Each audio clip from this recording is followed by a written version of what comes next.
Toughest exam है India का, UPSC, उसकी 2.5 लाख की फीस को हम 7,500 में कर दिए। और सेम बहुत बढ़िया, वेरी गुड। और इंडिया के सबसे बेस्ट टीचर के साथ जो भी है अपने सब्जेक्ट में उससे बेस्ट इंडिया में कोई नहीं। और इतना के बावजूद अच्छा हम लोग को लगता होगा 7,500 बहुत कम है। एक लड़की ने कहा कि सर शाम वाले बैच को ना मॉर्निंग में कर। हम कहें बहू तो ना सबके इंडिविजुअल से तो बैच ट्रांसफर नहीं है, क्या प्रॉब्लम है? उसने कहा ना शाम में हमको दूसरे के यहाँ बर्तन मारने जाना होता है। तो हम लोग को लगता है कि जितना ये तकलीफ इससे कई गुना जाती है। और कई बार तो ऐसा लगता है कि वो भी ना ले। एक लड़का बेचारा नदी से बालू निकालता था और वो बालू को भरता था, फिर नाव बालू को किनारे लेके बेचती थी और वो बालू भरता था, उससे मेरी फीस ले आया। हमारा हाथ कांप गया, हम कैसे फीस ले लेंगे? उसी दिन हमने ये प्रण लिया था कि भारत का कोई भी बच्चा उसके सफलता में पैसा उसकी बाधा नहीं बनेगी, चाहे उसको जितना भी पढ़ना पड़े। क्या बात। और अर्चना जी, मैं इनके बारे में एक बात, अंकल आपके बारे में मैं एक बात कहना चाहता हूँ। इनका जो स्टार्टअप है ये बूटस्ट्रैप है। मैं साधारण भाषा में बता देता हूँ, ये सेल्फ फंडेड है। इन्होंने अभी तक किसी और से पैसा नहीं लिया है। ये इन्वेस्टर के पैसे से नहीं, इन्होंने खुद इसको बिल्ड किया है।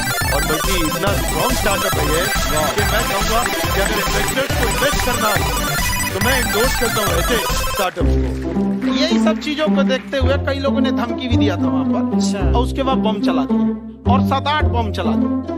कुछ ब्लास्ट हुआ। एक बेचारा नया लड़का आया था एडमिशन लेने के लिए, उसकी स्कूटी उड़ा दिया। वो आया था कहा कि सर हम तो पढ़ने आए थे, हमारा स्कूटी हमारी ऑफिस उड़ा दिया था। एक तो पास में आके गिरा और वो नहीं फटा।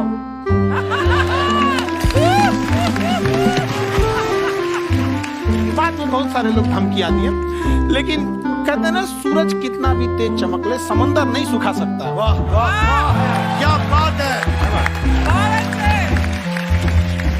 मैम एक्चुअली ये फीस कम करने का एक और रीजन है। 2.5 लाख 3 लाख की जो फीस में सब लोग पढ़ाई अफोर्ड नहीं कर पाते, इसलिए वो कुछ ही लोग अफोर्ड कर पाते हैं। तो उनका मेंटल लेवल तो बहुत ऊपर चला जाता है, लेकिन एक पूरे देश का मेंटल लेवल थोड़ा सा स्टेबल नहीं हो पाता है। तो जब फीस कम रहेगी तो हर वो लड़का तैयारी करने के लिए आगे आएगा जिसका सपना है देश के लिए कुछ करने का। सीटें लिमिटेड है, उन्हीं को मिलेगी, लेकिन जिन्हें नहीं मिलेगी उसे मिलेगा देश का एक जिम्मेदार नागरिक। तो इस देश को हम लोग विश्व गुरु कहे जाते थे। क्यों? क्योंकि दुनिया से लोग हमारे यहाँ पढ़ने आए थे। चाइना से फैनसांग आया, फायान आया, आज कोई नहीं आता है। हम लोग का उद्देश्य एक समय आएगा जो फिर आएंगे यहाँ पढ़ने के लिए। क्या बात है। पर आप देखो अर्चना जी, सबसे ज्यादा IPS IAS बिहार से निकलते हैं। आप देखो पढ़ाई लिखाई में पॉलिटिशियन बहुत बड़े बड़े निकले हैं। अब तो ऐसा नहीं है, ऑप्शन भी नहीं है वहाँ पे, इंडस्ट्री नहीं है, खेती करेगा तो कोई खास वो नहीं रहे, ऑप्शन भी नहीं है। सही बात है। बिहार की मिट्टी में एक चीज है, जिद तो बहुत जबरदस्त है। कुछ भी नहीं रहेगा तो सब कुछ पाने का उसको जिद रहेगा, करके भी दिखा देगा। वहाँ पे कर देंगे हम। विवेक सर, आपके बारे में हमने सुना एक बार आप संन्यास लेने चले गए थे। कौन वापस लेके आया आपको? फिर कहाँ तक पहुँच गए थे आप? नहीं, मैं MBA की पढ़ाई के बाद मैं ये सोचा था कि अपना जीवन भगवान की सेवा में समर्पित कर दूं। अच्छा। बहुत साल मैं वृंदावन में रहा था और गुरुकुल में रहा था। अच्छा। और वहाँ सेवा करना बहुत अच्छी शिक्षा मिली। मैं बोलता हूँ मेरी असली MBA वही थी, मोस्ट ब्यूटीफुल एसोसिएशन। और मैं वहाँ भगवत गीता पढ़ी, जहाँ मुझे गीता से लगाव हुआ। तो मेरे गुरुजी का आदेश था कि आप भगवत गीता को बिजनेस मैनेजमेंट के साथ जोड़ के देश दुनिया में बताओ। मेरे को लगा बड़ा मुश्किल काम है। मैंने बाद में देखा कि डॉक्टर स्टीफन कॉवी, जिनकी किताब है 7 habits of highly effective people, आप सबने पढ़ी हो। उन्होंने बोला मैंने 7 हैबिट भगवत गीता से लिए। और हमारे देश के लोग ऐसे हैं जो मेरी किताब पढ़ते हैं, जो कि 3.5 मिलियन कॉपीज बिक चुकी हैं, और भारत में भगवत गीता नहीं पढ़ते। तो मुझे लगा कि मैं गीता विद मैनेजमेंट के ऊपर आकर के बातचीत करूं। मुझे लगा बहुत कठिन होगा, पर मेरे गुरुजी का आदेश था कि कठिनाई आपको तभी तक दिखेगी जब कठिनाई को देखोगे। तो एक छोटा उन्होंने मुझे बताया, पूछा कि इस कमरे में लाल रंग कितनी जगह है, देखो आप भी एक बार जरा देख के बताओ। तो 7-8 जगह लाल रंग दिख रहा है यहाँ पे आपको। 1 ये 2, वो लाल रंग टी शर्ट पे 3 4 5, ये लाल हो गया 6, उधर लाल हो गया 7, एप्पल लाल, बिल्कुल ठीक 7। पर जब आप लाल रंग ढूंढ रहे थे तो क्या आपको हरा रंग दिख रहा था? Yes no? नहीं। जब आप लाल रंग ढूंढ रहे थे तो क्या आपको काला रंग दिख रहा था? Yes no? नहीं। नो। जिंदगी भी ऐसी है, जो ढूंढोगे वही मिलेगा, बाकी कुछ नहीं मिलेगा।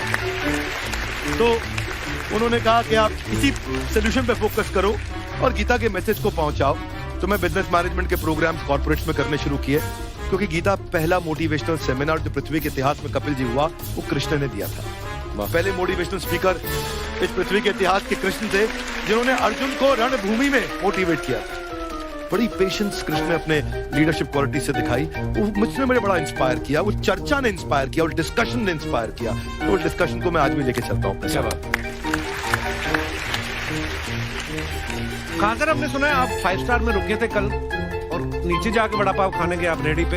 एक्चुअली क्या है ना कि वहाँ जो चीजें सीखने को मिलती है ना, खाली पेट और खाली जेब इंसान को जो सिखाते हैं वो किसी यूनिवर्सिटी कॉलेज में नहीं सिखाया जाता। और गरीबी बड़ा बेशरम चीज होती है। तो कहते हैं कि मौत भी तू जल्दी आया कर गरीब के घर, कफन का पैसा भी खर्च होता है दवाइयाँ खरीदते खरीदते। हाय हाय हाय, क्या बात।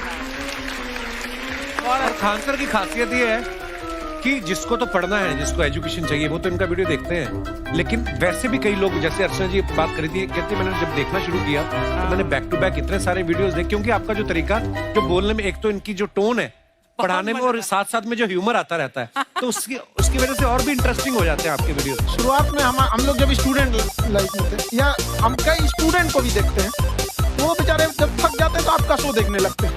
तो शुरू में हमको लगता था जब कि अरे यार हमारी पढ़ाई उसके लिए है, लेकिन पढ़ाई में थक जाता है, शो देख के नहीं थक जाता है। तो हमने सोचा दोनों को मिक्स कर देते हैं। तो हमने उसको, और आज आपको पता नहीं हमने भी यही किया है। मिक्स करने। हमारे एजुकेशन सिस्टम में 2 कमी है, एक एजुकेशन की, दूसरा सिस्टम की। आप पटना से हैं ना? हमें भी पटना पसंद है, बस कोई पटाने वाला चाहिए। नहीं, मजाक नहीं कर रहे हैं। आपका जो चैनल है, हम दिन में 10 बार आपके चैनल को सब्सक्राइब करते हैं। अरे हाँ, और बेल आइकन तो हम इतना जोर से दबाते हैं कि बाकी यूट्यूब वाले बाहर निकल के देखते हैं कि ये कौन है जिसने इनका चैनल इतना जोर से दबा दिया बेल आइकन। बुढ़िया तो शर्म नहीं आती है, आते ही फ्लर्ट शुरू कर दिया ना तुमने। जाते हुए करते हैं क्या?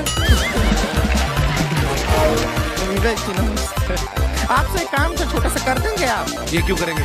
गुरुजी हमेशा अपने वीडियो में कहते हैं कि विवेक से काम लो, विवेक से काम लो। विवेक मतलब दिमाग से काम लो आप। हाँ, तो विवेक जी अपने दिमाग से ही काम लेंगे। बहुत दिमाग है उनके पास। ये देखिए, जो आदमी, आपको मैं बताइए, जो आदमी बिना फिल्म किए कपिल शर्मा शो में आ गया, कितना दिमाग होगा उसके पास। लेकिन एक बात है जिसकी वजह से मैं तीनों से नाराज हूँ। क्या? हर चीज में मोटिवेट मोटिवेट मोटिवेट क्या होता है? सच कह रहा है, जब भी ये शब्द सुनते हैं हमें लगता है कोई हमें चिढ़ा रहा है। बदल दीजिए ना, खाली मोटिवेट बोलना ही क्यों जरूरी है? कुछ और कीजिए। रोटी वेट, छोटी वेट, पतली वेट, कुछ भी बोलिए, मोटिवेट हटाइए। गुड़िया तू भी एक्सरसाइज किया कर ना, देख डॉक्टर साहब ने कितना वजन कम किया, तू भी कर ले। ठीक है, फिर मोटिवेट से ही चला लेंगे। लेकिन मोटिवेशन कोई बुरा बात नहीं है। हमारे दादाजी भी वैसे बहुत मोटिवेट करते थे। हाँ, एक बार तो तालाब में डूब रहे थे हमारे दादाजी, हमारे पास रस्सी भी था, ट्यूब भी था, फिर भी हम अपने दादाजी को बचा नहीं पाए। क्यों? क्योंकि हमने उनकी ओर तिनका फेंका ना, वही कहते थे डूबते को तिनका का सहारा काफी। नहीं लगा सहारा, दादाजी बुड़बुड़ बुड़बुड़ बुड़बुड़। गुड़िया तू क्या करने आई इधर? अरे हाँ, हम क्या करने आए हैं पूछना था सर। खान सर, ये जो हमारा एक चाचा का लड़का है, उसको क्या है, थोड़ा पढ़ाई में प्रॉब्लम हो रहा है, तो 12वीं का पढ़ाई आप उसको अच्छी तरह करवा के 12वीं पास करवा देंगे आप? करवा देंगे, वेरी गुड, बात कर लेते हैं। हाँ, राम सरोवर, देखो हमारा बात हो गया है, ये 10वीं जो तुमसे नहीं दिया जा रहा है वो नहीं देना है।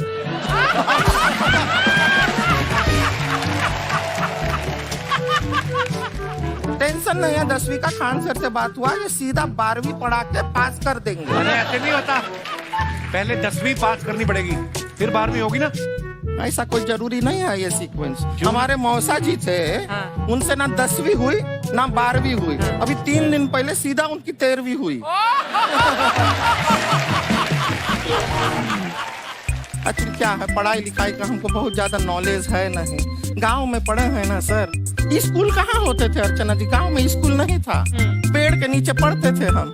यहाँ तक कि हमारे पास ब्लैक बोर्ड भी नहीं था। हमारे मोहल्ले की जो भैंसिया थी उसको खड़ा करके टीचर उसके ऊपर लिख के पढ़ाती थी। मजाक नहीं कर रहे हैं। और आप तो समझ रहे हैं, अभी ब्लैक बोर्ड की एक अटैच डस्टर था बैक बोर्ड का, समझ रहे हैं ऐसा, वो पीछे से आता था, लिखा हुआ मिटाता था और चला जाता था। ये तो कुछ भी नहीं है। एक बार क्या हुआ, हमारा स्कूल शुरू हुआ, शुरू होते ही 2 महीने के लिए छुट्टियां हो गई। क्यों? ब्लैक बोर्ड ने बचड़ा दिया था ना। तो वैसे आप लोग ना इतने ज्ञानी हैं, सब कुछ जानते हैं। आपसे एक टेक्निकल सवाल पूछे। एक बार ना 4 दोस्त थे, 4 दोस्त, साम दाम दंड भेद। वो डिसाइड करते हैं कि चलो एक गेम खेलते हैं, तो टीम्स बनाते हैं। तो साम दाम ने एक टीम बनाया। इस पे भेद को बहुत गुस्सा आया, पता है क्यों? क्यों? क्योंकि भेद को दंड मिला ना।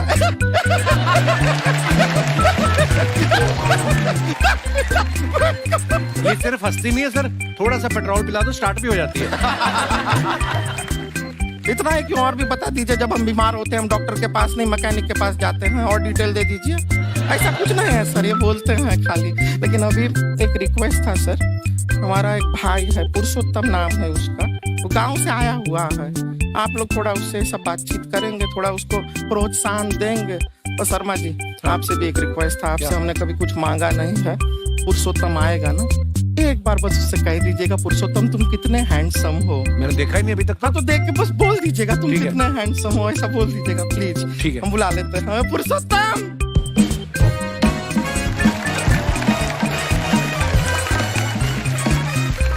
ये पुरुषोत्तम है। वाह, तेरा भाई बड़ा हैंडसम है। तो हमारे खानदान में सब हैंडसम है, ज्यादा चापलूसी करने का जरूरत नहीं है। देखा हमारा यहाँ पे कितना चलता है। एक नंबर दीदी, एक नंबर। सब लोग हैं, नमस्ते कर दो। ये बड़ा अच्छा लड़का है, गांव में ना भैंस चराता है, इसको थोड़ा मोटिवेट कीजिए ना। नहीं तो मतलब भैंस चराता है तो मोटिवेट करके क्या होगा, शेर चराएगा बाद में। शेर चराएगा तो शेर इसको चर नहीं जाएगा। नहीं नहीं, ऐसे हम खाली कह रहे हैं, तुम्हारा चेहरा थोड़ा बकरी जैसा है ना, तो वैसे ये सब बड़े बड़े लोग हैं। इनको बताओ क्या बनना चाहते हो जीवन में आगे? HR। अरे वाह, देखे कोई बड़ा कंपनी में ह्यूमन रिसोर्स का काम करेगा ये। अरे HR मतलब दीदी ऋतिक रोशन। जूता पहनने का काम किया करो, जूता खाने का नहीं। काम किया है, कुछ बड़ा किया है लाइफ में? किया है ना दीदी, एक बकरी के बच्चे को बड़ा किया है। क्या जिराफ बना दिया बकरी के बच्चे को? अरे कुछ अलग किया है। हाँ दीदी, अलग किया है। वही बकरी का बच्चा भैंस का दूध पीने जाए तो हमने उसको अलग किया है। इससे नहीं होगा, मैं रहने दो, इधर आओ। ये देखो इतना बड़ा बड़ा लोग बैठा है, इनके सामने ऐसा बातें करोगे? इनसे मिलो, इनसे मिलो। विवेक जी तो कितना मार्केट के बारे में भी जानते हैं, मार्केट का कोई सवाल पूछो इनसे। सर परसों जो है मार्केट में हमारी साइकिल गायब हो गई, आपने देखा है क्या? हमारी साइकिल गायब हुई ना? हाँ। इसलिए दिमाग से पैदल हो तुम, पैदल समझते हो? हाँ। चल लोगे 20 कदम चलोगे? हाँ। घूमो जरा, अभी 20 कदम चल के दिखाओ। निकलो।